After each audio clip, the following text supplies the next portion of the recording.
going on, guys? Welcome back to the channel. Loyal subscribers, thank you for tapping in. If you're seeing my channel for the first time, leave a like, leave a sub if you like the video, stuff like that.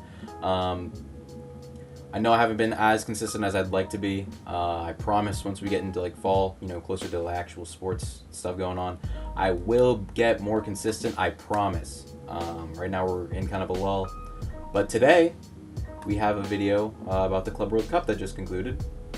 So let's get right into it. You'll see me, I was looking over at my notes here. Don't worry about it. It is what it is. I'm not perfect. Nobody is. So yeah, FIFA's Club World Cup that just concluded on Sunday. In my opinion, it was a massive success. I know there was a lot of controversy leading up to it, and throughout the tournament itself. But I definitely think it succeeded in achieving all the goals that it kind of had set out for it. Now, I could absolutely make an entire video on the final that just concluded yesterday, PSG and Chelsea. Phenomenal game.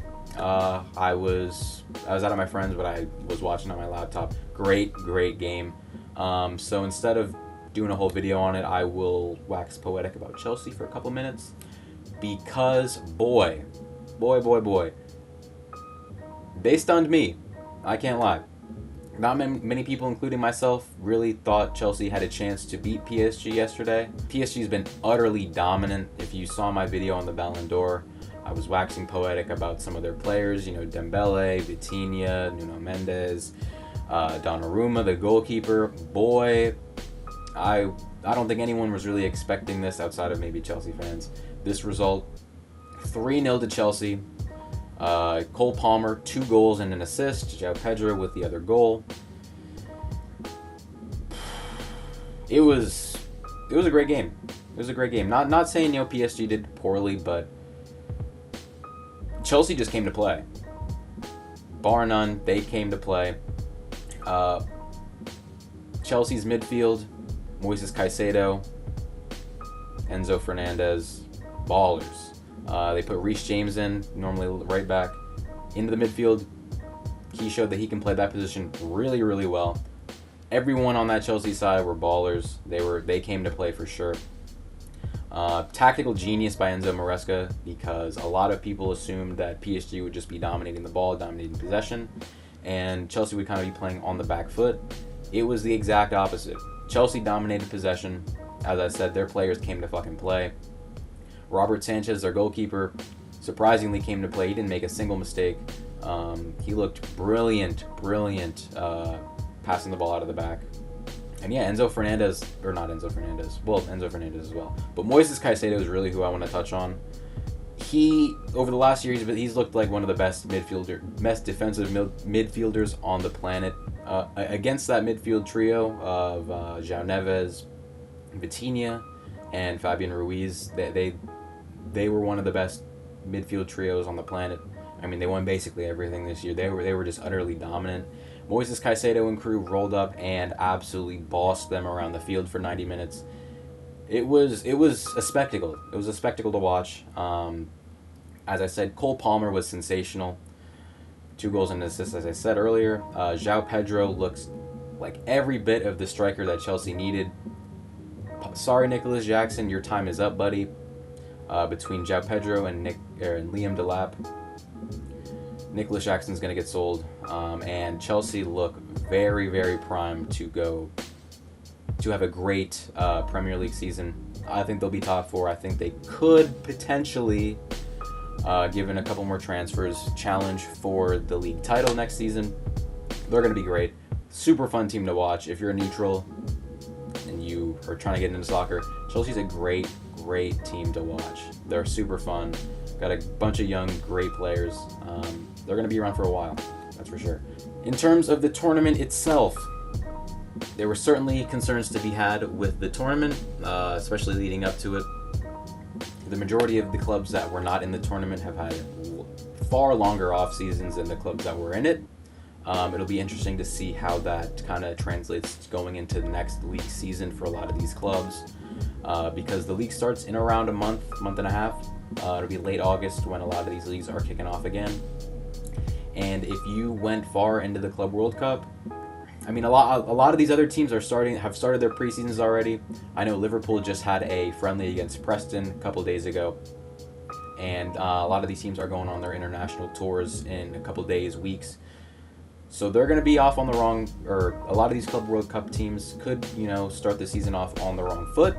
I liken it to the NBA and the bubble and them starting their next season, because they started their next season about maybe 2 or 3 months after the bubble concluded back in 2021 or 2022, whenever it was. And teams like, the Lakers, the Heat, they did not start the season well. They did not end the season well because of the strain on their bodies. Obviously, soccer is a bit different. A lot more running, though the roster sizes are a bit larger. But regardless, the same sentiment kind of still remains there. It'll be interesting to see how these clubs like Chelsea, Real Madrid, Bayern Munich, and PSG kind of fare in their leagues, especially to start the year. But before the Club World Cup had kicked off, many pundits and people around the sport were talking about how the games were going to essentially be meaningless and how they caused unnecessary injury risk to the players competing. Which, I mean, I guess the latter point is fair, to be honest. But as far as I remember, and obviously I didn't watch every game of the Club World Cup, the only devastating catastrophic injury that I can remember was Jamal Musiala for Bayern against PSG a couple weeks ago. He broke his leg, tore up some stuff in his knee. He'll be out for a couple months to start off Bayern's season. Hopefully it does not, derail his career or anything like that. But you never know. Injuries, unfortunately, just are a part of the game.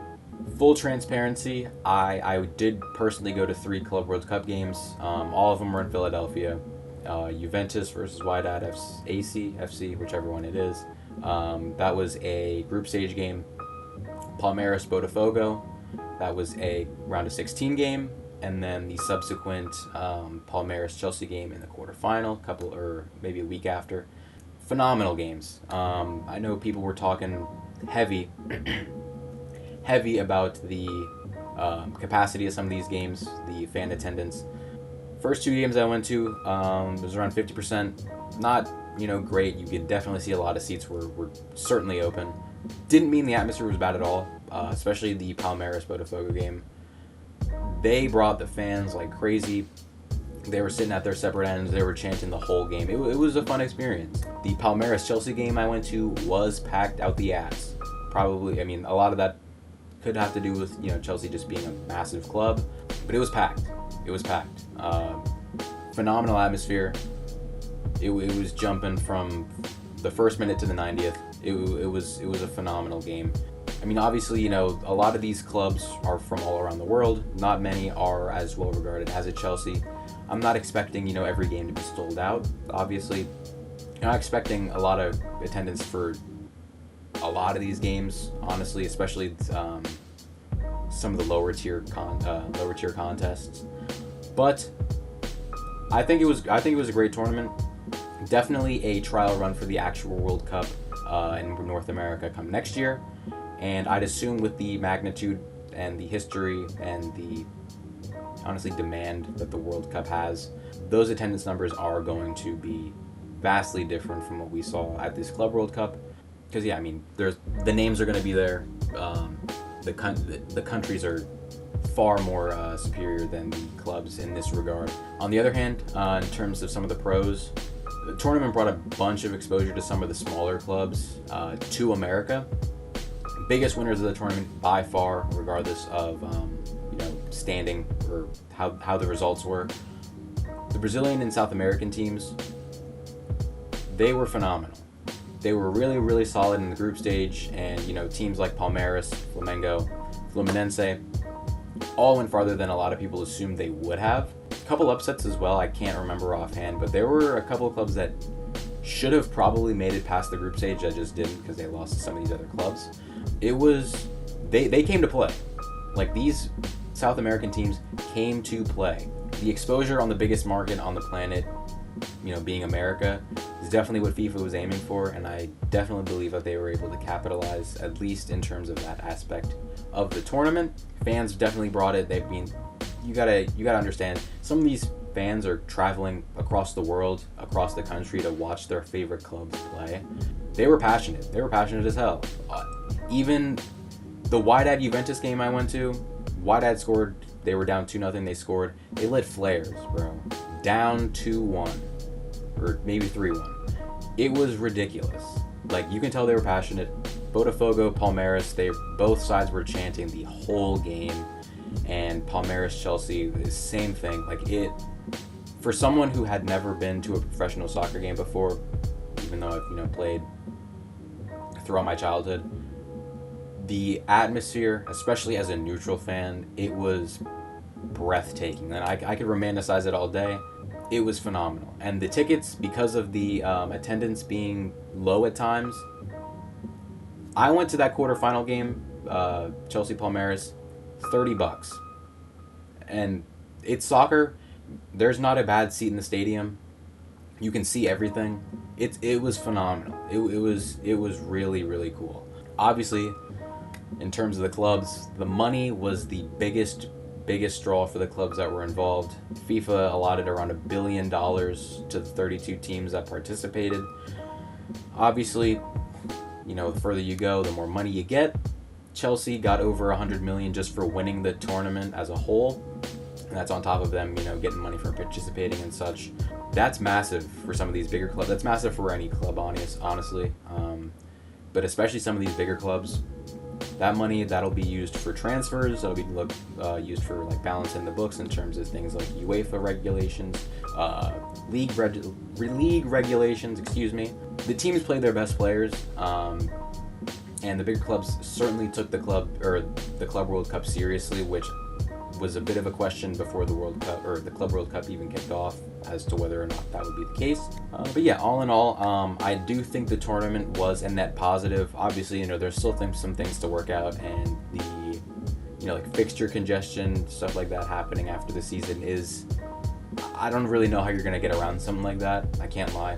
I'm sure, with the tournament being held every 4 years, that'll alleviate some of the concerns with like the fixture congestion and like the qualification processes, and I'm sure they'll smooth some of that stuff over as time continues to progress. This is certainly the biggest Club World Cup I've ever seen. I know it's been a thing in years past. This one was a bit more of like a revamped type of thing, if I'm not mistaken. Not 100% sure if it'll be in America every time. I could see if they move venues every 4 years or so. If it is in America every 4 years, I think I'm not going to say that'd be a bad thing. Obviously, they might not think it did well in terms of attendance this year, but the sport is growing in America for sure. Even since the last World Cup, it's definitely grown. I've seen it grow, or I've seen interest in football grow immensely since the last World Cup. If it is in America, if it's not, I don't think it really matters as much. But they're definitely going to improve on things. It'll definitely be better as years to come, because, as I said, they are kind of ironing things out. But all in all, I think the tournament is great. I know a lot of people were kind of slagging it off or whatever. It's going to improve. It's going to get better. And I think that's the best thing to grow the game. So yeah, that's all I had for this video. If you liked it, please do the cliche YouTube stuff. Like, comment, subscribe. If you have anything you guys want to see me talk about, touch on in future videos, certainly let me know. I say it every video. If I have the facilities to do it, if I have enough information to get it out, I will try to appease any of the requests that you guys have in moderation, I guess. Have a great rest of your day, and peace.